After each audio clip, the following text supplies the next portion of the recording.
հրավիրում էիք Վարդան Ղուկասյանին, ասեիք բանը, պարոն Վարդան Ղուկասյան, դուք խոսել եք Ղարաբաղի կոռուպցիոն սխեմաների մասին, դուք փաստաթղթեր եք հրապարակել, տեսանյութ եք հրապարակել, բարձրաձայնել եք թեմա, որի հետ կապված 15 զինծառայող կենդանի այրվեցին։ Սրա մասին պետք է խոսեր Հայաստանի պետական հեռուստատեսությունը։ Եմ հասկանամ, Իս ունեք դուք, ես ինչ մակար, հետո ինձ եք բան ասում, արա։ Ես ձեր դեմ մտավորական եմ, ես ձեր դեմ ինտելիգենցիա եմ, այդ տղա։ Ես ուզում եմ հասկանամ, ընկեր ՀՄԿ-ի ղեկավարություն, ձեզ էլ ով ա նայելու։ Ձեր ասացին, էլ ով ա լուրջ վերաբերվելու։ Փոխանակետորը դուք հրավիրեք ձեր առաջատար քաղաքական մասնագետներին, անալիտիկներին, կլասիկ քաղաքական գործիչներին եւ քննարկեք Արցախի հարցը։ Ասում եմ, տարելիցներ, չէ՞։ Մարդիկ գնացել են Եռաբլուր, Ողբ, Լաց, Կոց եւ այլն։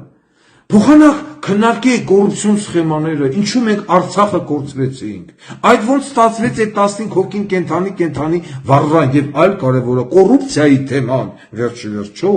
հրավիրեք զինվորական դատախազին եւ այլն եւ թեմա քննարկեք, ոնց է ստացվում, որ բոլոր ունևորների լակոտները բանակից ազատվում են, հաղորդում, որի պահանջարկը կա։ Այսինքն թեմա, որի պահանջարկը կա, ես ունեմ մի շարք քաղաքական գործիչներ, որոնց նկատմամբ ունեմ խորը հարգանք։ Իհարկե դրանցից ամենաառաջատարը Իոսիֆ Ստալինն, երկրորդը Գոլդա Մեյրն, երրորդը Մարգարետ Թետչեր,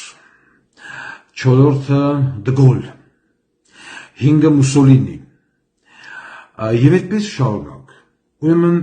Մարգարետ Թետչերը շատ խելացի բան ասել, ոնց որ ասում են երկաթյալ լեդի, ասում են երբեք